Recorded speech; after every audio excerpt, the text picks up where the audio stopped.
School counselors are the heart of the school. They help us in many ways. With all their efforts, we are able to live happily at school. But how do they do it all? Let's find out in Ethical Considerations in Guidance and Counseling. What is ethics?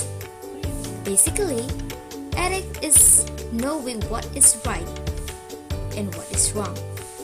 What would you choose? To do bad or to do good? On the other hand, ethics mean moral principle that control or influence a person's behavior. A philosophical discipline that is concerned with human conduct and moral decision making. And according to Akinade in 2005, ethics are normative in nature and focus on principles and standards that governs relationship between individuals such as counselor and clients. Now that you know the basic information about counselors and ethics and a lot, now let's move on to ethical considerations in guidance and counseling. Stay tuned!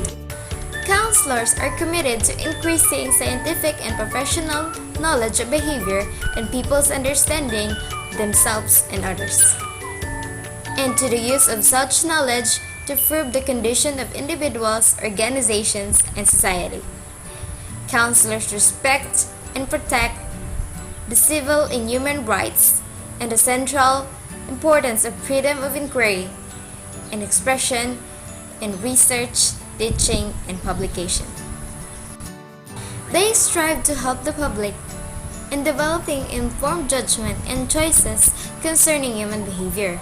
In doing so, they perform many roles such as researcher, educator, diagnostician, therapist, supervisor, consultant, administrator, social interventionist, and expert witness.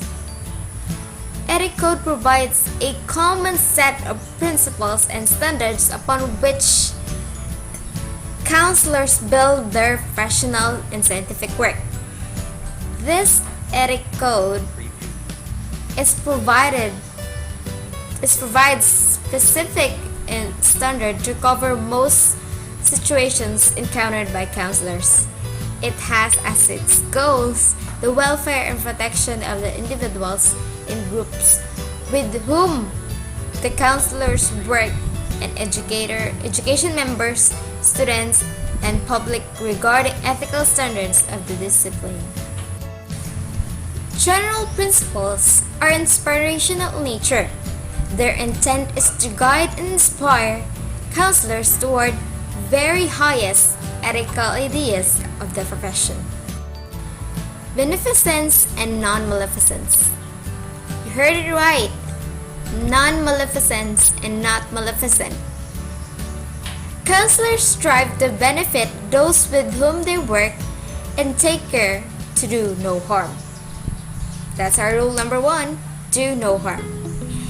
In their professional actions, psychologists seek to safeguard the welfare and rights of those whom they interact professionally and other affected person.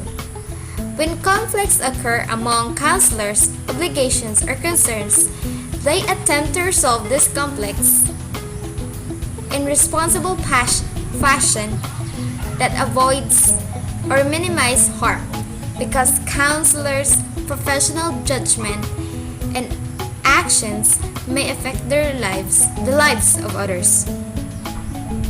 They are alert to and guard against personal, financial, social, organizational, or political factors that might lead to misuse of their influences. Fidelity and responsibility. Counselors establish relationship of trust with those with whom they work. They are aware of their professional and scientific responsibilities to society and to specific communities in which they work. They uphold professional standards of conduct, clarify the professional rules and obligations, accept appropriate responsibility for their behavior, and seek to manage conflicts of interest that could lead to exploitation or harm. Counselors consult with or refer to, cooperate with other professionals and institutions to the extent needed to serve the best interests of those with whom they work. They are concerned about the ethical compliance of their colleagues' scientific and professional conduct. Counselors strive to contribute a portion of their professional time for a little or no compensation or personal advantage. Integrity.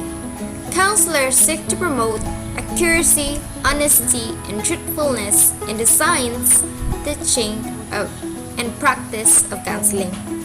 In these activities, counselors do not steal, cheat, or engage in fraud, subterfuge, or intentional or misrepresentation of fact. Counselors strive to keep their promises and to avoid unwise and unclear commitments in situations in which deception may be ethically justifiable to maximize benefits and minimize harm. Psychologists have a serious obligations to consider the need for the possible consequences of and their responsibility to correct any resulting mistrust or other harmful effects that arise from the use of such techniques. Counselors recognize that fairness and justice entitle all persons to benefit from the contributions of counseling and to equal quality in the process, procedures, and services being conducted by psychologists. Counselors exercise reasonable judgment and take precautions to ensure that their potential biases, the boundaries of their competence, and the limitations of their expertise do not lead to or condone unjust practices. Respect for people's right and dignity. Counselors respect the dignity and worth of all people and the rights of individuals to privacy, confidentiality, and self-determination. Counselors are aware that special safeguards may be necessary to protect the rights and welfare of persons or communities whose vulnerabilities impair autonomous decision-making. Counselors are aware of and respect cultural, individual, and bold differences, including those based on age, gender identity, race, ethnicity, culture, nation origin, religion, sexual orientation, disability, language, and socioeconomic status, and consider this factor when working with members of such groups. Counselors try to eliminate the effect on their work of biases based on those factors, and they do not knowingly participate in or condone activities of others based upon such prejudice. That's all, and this is Nieves and Siona for ethical considerations and guidance and counseling. I heard he asked her out on Farmville, Twitter, Facebook, everywhere. Don't tag me in that picture, I don't like my hair.